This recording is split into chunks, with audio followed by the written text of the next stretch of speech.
Let's be honest, trying to keep up with the financial world today, it feels, well, impossible, right? You're just getting hit with all this noise, not actual insight.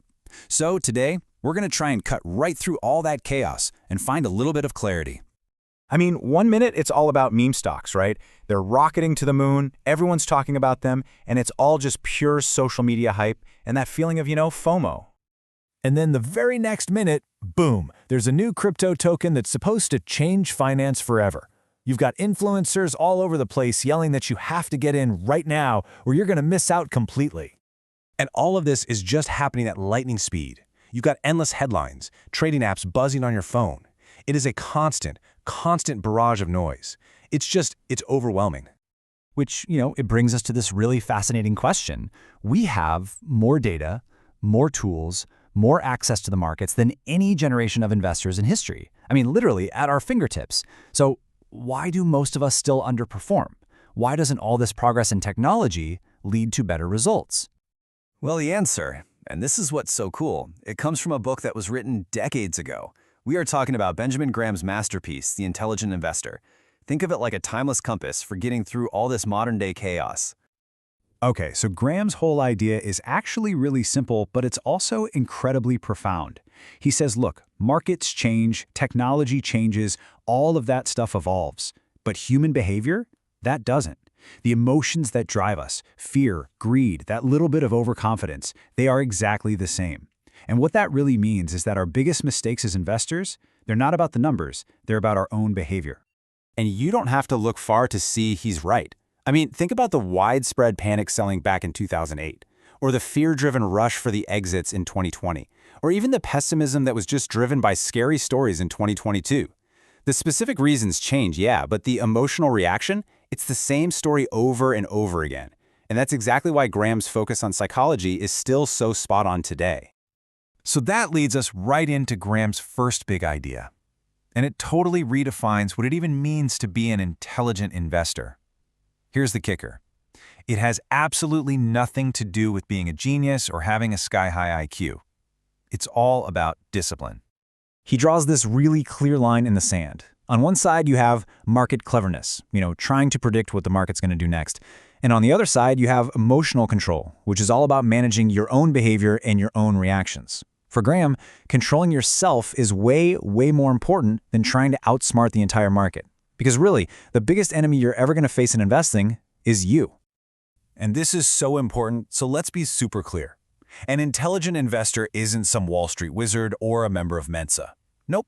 It's literally anyone who builds a solid process for themselves and then has the discipline to actually stick with it, especially when every fiber of your being is screaming at you to panic and do the exact opposite. The best part? It's a skill you can learn. It's not some talent you're born with. Okay, so that discipline we were just talking about, it's never more important than when we get to another one of Graham's core ideas, the huge difference between investing and speculating. And let me tell you, this is a line that the modern market tries its absolute best to blur. So Graham gives us the simple but really powerful test. Ask yourself this: does my chance of making money depend almost entirely on the price just going up? On the hope that somebody else will pay more for this thing later on, and not on how the actual business behind it is doing? If the answer is yes, then you're not investing, you're speculating. And wow, is this relevant today? I mean, just think about it. Meme stocks that are driven purely by social media hype. Thematic ETFs that sell you this amazing story, but the fundamentals just aren't there. Or all that short-term crypto trading that gets dressed up as some kind of long-term vision. All of these are just modern forms of speculation wearing an investing costume. In Graham's little test, it gives us the X-ray vision to see right through that disguise. Now, building on this whole idea of emotional control, Graham completely flips the script on how we should think about the market's ups and downs. He basically says the price swings themselves, they aren't the real danger. The real danger is how we choose to react to them. And let's get really clear on the difference here. Risk for Graham is the chance of a permanent loss of your capital. Like, your money's gone for good. Volatility? That's just the temporary, unavoidable, totally normal price swings of the market. So many people mix these two up, but an intelligent investor, they worry about the real risk, not the temporary volatility. This is where his famous Mr. Market idea comes into play. It's a great metaphor. Imagine the market is your business partner, and he's he's super moody. Some days, he's in a panic and offers to sell you his shares for way less than they're worth. Other days, he's euphoric and offers to buy your shares for way more than they're worth. His mood isn't your guide, it's your opportunity. You take advantage of his crazy offers, you don't take orders from him.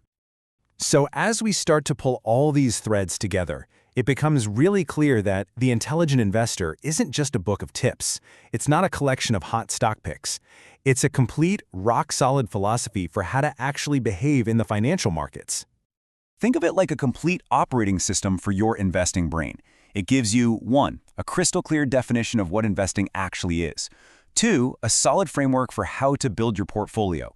3. A practical method for dealing with those wild mood swings from Mr. Market. And 4. It's all built on this one core principle for managing risk, the margin of safety, which really just means you always want to pay way less for something than what you calculate it's actually worth. It's a system that just works, no matter the market, no matter the decade. And that really brings us to the final and maybe the most important point of all. The goal of The Intelligent Investor is not about being a genius who beats the market every single year. That's not it.